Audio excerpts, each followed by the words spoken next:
Querido amigo, hoje temos como alvo estudarmos o capítulo 33 desse segundo livro das Crônicas, que vai nos fazer conhecer, em primeiro lugar, um pouco melhor a pessoa e o reinado de Manassés, o filho do bom rei Ezequias. Mas também estudaremos, em segundo lugar, o reinado de Amon, que foi o 15º rei de Judá. Manassés reinou durante 55 anos e fez o que era mal perante o Senhor, segundo as abominações dos gentios que o Senhor mesmo tinha expulsado diante dos filhos de Israel. Mesmo tendo o exemplo do reino do norte, que já não mais existia por causa do seu desvio dos caminhos do Senhor, o que fez Manassés? Manassés, ao invés de seguir os passos do seu pai Ezequias, seguiu o caminho tortuoso da idolatria e da desobediência ao Senhor. Quem teria influenciado o adolescente Manassés a proceder tão contrariamente ao Senhor? Teria sido a sua mãe, Efibzibá, a influenciá-lo para a idolatria? Teriam sido os príncipes ou os nobres de Judá que por mais vezes demonstraram que preferiam os deuses pagãos do que o Deus verdadeiro? Ou será que teria sido uma reação natural dele, como filho, por alguma desatenção do pai que dera prioridade ao reino e não aos filhos, como aconteceu com Davi em relação a Absalão? O fato é que nos surpreendemos com um filho bem novo, de 12 anos de idade, ao tomar a responsabilidade tão grande de governar uma nação, ter se comportado tão contrariamente à herança deixada, ter se comportado tão contrariamente à herança recebida, principalmente por ter sido de seu pai que ele tinha recebido. Um homem que foi fiel a Deus, temente ao Senhor. Mas graças a Deus, como veremos, por ser Deus misericordioso, por ser Deus perdoador, Deus o trouxe de volta aos seus caminhos, mesmo que para isso tivesse que recorrer a uma dura disciplina. Mas, como nós tínhamos proposto anteriormente, nós vamos analisar com maior detalhes a vida de Manassés, seguindo aqueles 7 aspectos que nós já temos mencionado na vida de vários reis de Judá. O primeiro aspecto refere-se à sua posição, a posição que ele ocupou no reinado de Judá. Manassés foi o 14º rei de Judá, também pertencente à família, à linhagem, à descendência de Davi. O segundo aspecto refere-se ao seu nome e o significado. O nome Manassés significa quem faz esquecer. E, de fato, esse rei fez o povo esquecer do reinado sério e comprometido de Ezequias, seu pai, que reinou de acordo com a vontade de Deus. E esse rei, Manassés, desviou o povo dos caminhos do Senhor. Fez esquecer esse povo de Deus, do único Deus verdadeiro. O terceiro aspecto que devemos destacar refere-se à sua filiação. Manassés foi filho de Ezequias e a sua mãe chamava-se Efibzá. O quarto aspecto refere-se ao período em que reinou. Manassés reinou de 697 a 642 a.C., num total de 55 anos. Foi o maior período de um rei na frente do governo de Judá. Tendo então começado a reinar com 12 anos, devido à morte do seu pai Ezequias, Manassés, nesse longo reinado que teve, ao invés de manter-se fiel aos caminhos trilhados por seu pai, um homem zeloso, fiel e devotado ao Senhor, logo se desviou desses corretos caminhos e adotou como prática religiosa as iniquidades dos cananeus. Só no final da sua vida, arrependido, é que ele voltou-se para Deus. O quinto aspecto que devemos mencionar para conhecermos um pouco mais sobre o reinado e a vida de Manassés refere-se aos profetas que estavam em atividade nesse período. Os profetas desse período são os nossos conhecidos Isaías e Naum.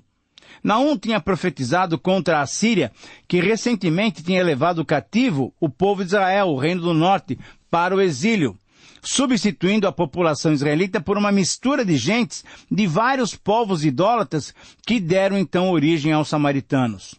Quanto a Isaías, sabemos que ele atuou principalmente na corte de Jerusalém, numa época de grandes conflitos. uma época cheia de violência e marcada pela hostilidade pertinaz de Israel, Reino do Norte, e da Síria, que se aliaram contra Judá e subiram a Jerusalém para pelejarem contra Jerusalém. Também aconteceu que no ano 14º do rei Ezequias, subiu Senaqueribe, rei da Síria, contra todas as cidades fortificadas de Judá. Sim, Isaías foi o porta-voz de Deus, trazendo mensagens de arrependimento para que Judá não caísse no mesmo pecado de Israel. Mas, infelizmente, pelo que nós sabemos, e a história conta, a própria palavra de Deus relata, Judá não deu ouvidos à voz do Senhor. Então, em sexto lugar, um outro aspecto que devemos mencionar refere-se aos eventos que marcaram o reinado de Manassés. Esses eventos nos mostram a característica desse rei que andou longe dos caminhos do Senhor. Em primeiro lugar, no capítulo 33, versículo 1, encontramos a apresentação de Manassés. Tinha Manassés 12 anos de idade quando começou a reinar e 55 anos reinou em Judá, em Jerusalém. Nos versículos 2 a 6 do capítulo 33, nós encontramos uma descrição desse mau reinado de Judá. Na verdade, ele tornou a edificar os altos que Ezequias, o seu pai, tinha derrubado. Veja só, ele fez exatamente o contrário do que se esperava de um rei. Ao invés de dar prosseguimento à santificação do povo, à purificação do povo, ele voltou com altares, aos Baalins, fez bosques, prostrou-se diante de todo o exército do céu e serviu esses deuses. Ele edificou altares na própria casa do Senhor, isso é, no templo, desafiando assim o próprio Senhor. Ele fez passar pelo fogo os seus próprios filhos, e ele usou de adivinhações e de agouros, de feitiçarias, consultou adivinhos, encantadores. Na verdade, querido amigo, o que nós vemos é que Manassés fez muitíssimo mal aos olhos do Senhor.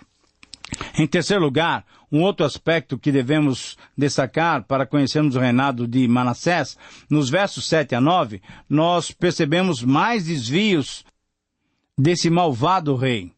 Ele pecou colocando um ídolo, sabe aonde? No templo do Senhor. Mas, mais do que isso, ele fez o povo pecar de uma maneira que procederam muito pior do que os cananeus que habitavam na terra antes deles chegarem. Ora, querido amigo, isso é o retrato de um homem que não quer saber de Deus. Isso é o retrato de uma vida que nesse período era completamente contrária ao Senhor. Então, em quarto lugar, um outro destaque que devemos fazer, versículos 10, 11, 12 e 13, aí nós encontramos uma dura disciplina que Deus o submeteu. Deus, porque ele não tinha dado ouvidos à voz do Senhor através dos seus enviados, o que o Senhor fez é que trouxe sobre eles os capitães do exército da Assíria. Prenderam Manassés. Esses capitães do exército da Síria invadiram Jerusalém, pegaram Manassés, prenderam Manassés com ganchos, amarraram-no em cadeias e o levaram cativo para a Babilônia. Ah, querido amigo, quando Deus coloca a sua mão sobre nós, quando nós pecamos, é uma disciplina dura. Dura coisa é cair nas mãos do Deus vivo. Então, no versículo 12, nós encontramos que Manassés, muito angustiado, sabe o que ele fez? Agora, ele orou ao Senhor. E o nosso Deus é maravilhoso. O nosso Deus é maravilhoso. Ele orou, buscou a Deus e humilhou-se muito perante Deus. E fez uma oração e pediu a misericórdia do Senhor. E o versículo 13 então nos diz que Deus se aplacou para com ele. A ira de Deus se afastou. Portanto, Manassés foi perdoado. E o versículo 13 nos mostra ainda que então Manassés conheceu que o Senhor era Deus. Querido amigo, a experiência pessoal é fator determinante para a nossa fé individual. Só depois que experimentou a graça, o perdão e o favor de Deus é que Manassés reconheceu que Yahvé, de fato, era o único e verdadeiro Deus. A fé de Ezequias, o seu pai, teve que ser desenvolvida, teve que ser experimentada pelo próprio Manassés para que ele pudesse dar todo o crédito ao Senhor. A minha pergunta para você que me ouve, talvez seja casado, você tem feito com que seus filhos experimentem por si só, individualmente, a presença e a bondade do Senhor? O nosso dever como pais é deixar que os nossos filhos trilhem esse caminho, e não apenas que eles venham atrás de nós, apoiando-se na nossa fé. É importante que eles cresçam, se desenvolvam e apoiem-se completamente no Senhor. Renovado então Manassés, depois de perdoado pelo Senhor, em quinto lugar, no versículo 14 do capítulo 33, nós vemos o cuidado que Manassés teve para com seu povo. Depois disso, ele edificou o muro de fora da cidade de Davi e a entrada da porta do peixe, ao redor de Ofel, e levantou esse muro muito alto, e também colocou capitães de guerra em todas as cidades fortificadas de Judá. Manassés foi, acima de tudo, um bom administrador e teve cuidado para com seu povo. Em sexto lugar, um outro destaque, nos versos 15, 16 e 17, nós vemos que Manassés conseguiu imprimir uma reforma religiosa, porém não a conseguiu por completo. Na verdade, o povo continuou a praticar a adoração nos altos, embora, veja bem o que o texto diz, que só adorassem ao Senhor. O erro dessa adoração pode ser visto em alguns aspectos. O local da verdadeira adoração era o templo. Em segundo lugar, adorar em lugares não determinados pelo Senhor não demonstrava uma distinção entre a falsa e a verdadeira adoração. Em terceiro lugar, os altos tinham sido construídos pelos cananeus para os seus deuses pagãos, e cultuar a Deus nesses mesmos locais demonstrava que não se distinguia claramente entre o Deus verdadeiro e os ídolos que eram falsos deuses.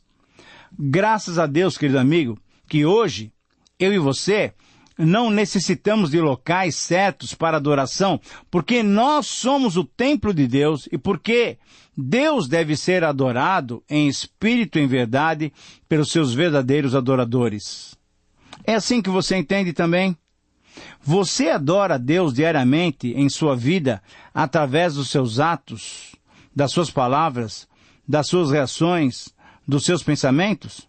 Ou você apenas o adora naquele lugar reservado, lá no domingo, lá na sua igreja?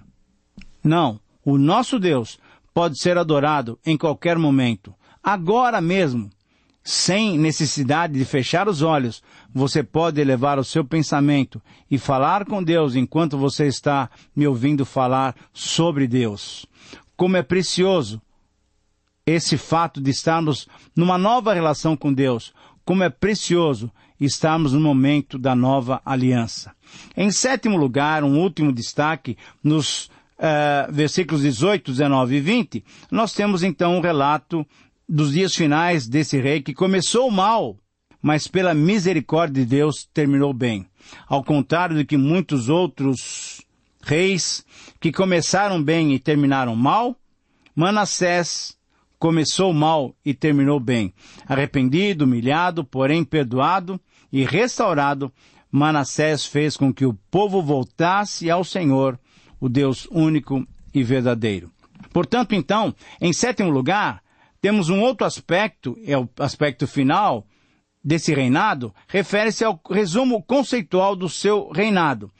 Como lemos logo no início do relato sobre a sua vida, Manassés fez o que era mal perante o Senhor, segundo as abominações dos gentios. Então, essa marca ficou sobre o rei Manassés, embora depois tenha se arrependido e tenha sido perdoado e tenha se voltado para Deus.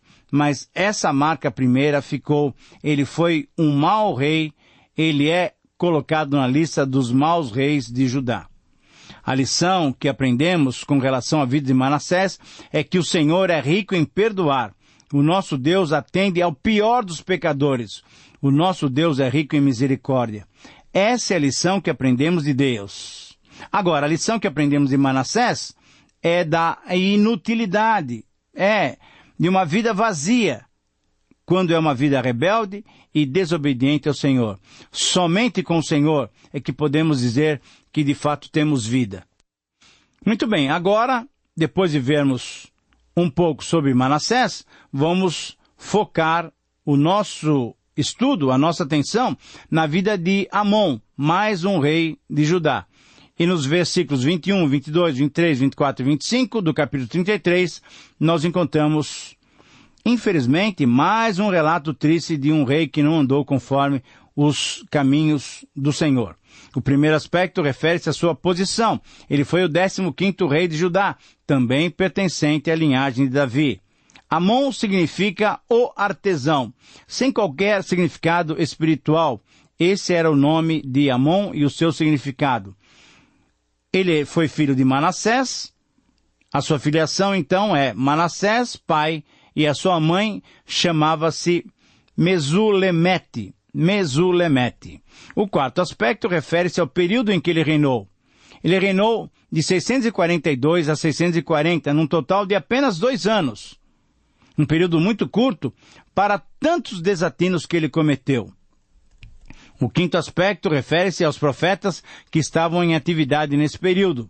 Nesses 2 anos, os profetas que estavam ministrando, como nós já temos mencionado, alguns profetas menores, bem conhecidos nossos, como Naum e Sofonias, estavam atuando nesse período. Agora, devemos entender, essa denominação profetas menores se deve simplesmente ao fato deles terem escrito menos do que os demais que escreveram mais. De forma alguma devemos pensar que as suas palavras tinham menor importância do que as palavras de Isaías, Jeremias, Ezequiel e Daniel. Não. Durante o período do reinado de Amon, Naum e Sofonias profetizaram. Um sexto aspecto refere-se aos eventos que marcaram o reinado de Amon. No versículo 21, temos a apresentação de Amon por parte do cronista. Tinha Amon 22 anos de idade quando começou a reinar. E ele reinou apenas durante 2 anos, um reinado curto, na verdade. No verso 22, na primeira parte desse verso, temos um resumo objetivo da atuação do rei Amon. Veja a palavra de Deus através do cronista, definindo a atuação de Amon. Ele fez o que era mal aos olhos do Senhor. No versículo 22, na segunda parte, nós encontramos mais um outro destaque, isto é, o detalhamento do seu pecado. A idolatria e o culto aos deuses pagãos e falsos dos povos ao redor foi o grande pecado do rei Amon. Amon sacrificou a todas as imagens de escultura que o seu pai Manassés tinha feito. Em quarto lugar, no versículo 23, na primeira parte desse verso, nós lemos que Amon não seguiu o exemplo do seu pai. Isso é, Manassés pecou, mas depois ele se humilhou e se arrependeu e foi perdoado por Deus. Amon não fez isso. Versículo 23 diz assim: ele não se humilhou perante o Senhor como Manassés, o seu pai, se humilhara. Em quinto lugar, no versículo 23, terminando esse versículo, nessa segunda parte, nós vemos que Amon se tornou cada vez mais culpado. Na verdade, ele foi multiplicando a si mesmo os seus delitos pelos seus constantes pecados que fizera durante 2 anos e que levaram o povo de Israel a fazer também durante esse curto período de reinado. Em sexto lugar, então, no versículo 24, nós temos uma conspiração de que Amon foi vítima. Na verdade, os seus servos, aqueles que serviam ali no palácio, seus auxiliares diretos, mataram Amon na sua própria casa.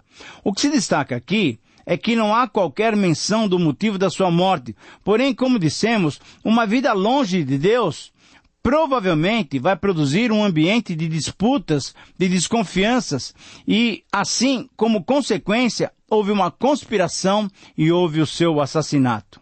Em sétimo e último lugar, no versículo 25, nós vemos o poder do povo num estado em que o governo não governa. Versículo 25 diz que o povo feriu a todos quantos conspiraram contra Amon. E aí o povo mesmo da terra fez reinar Josias em seu lugar. Amon tinha sido morto pelos seus servos mais imediatos, por aqueles que o serviam no palácio. E o povo, então, matou a todos esses que serviam a Amon, e o povo mesmo colocou Josias no trono de Judá. Quando um rei anda contrário à vontade de Deus, quando o próprio rei não governa, é o povo mesmo que faz o governo. O texto termina dizendo, ou na verdade nem dizendo, não mencionando nada sobre o seu sepultamento, sobre a sua morte, seu sepultamento.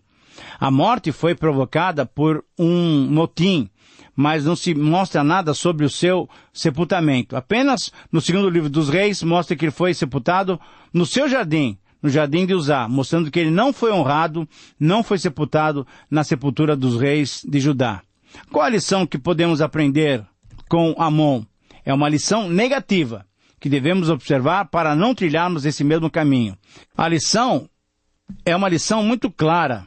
Ele poderia ter se espelhado na vida do seu pai, que arrependido teve o perdão de Deus. Amon foi duro e rebelde e permaneceu no pecado. Querido amigo, a minha oração é que você possa, olhando para a vida desses reis, possa tirar bons exemplos e não viver como Amon em rebeldia contra o Senhor. Que Deus o abençoe, que lhe dê condições para viver uma vida agradável ao Senhor. Um grande abraço e até o próximo programa.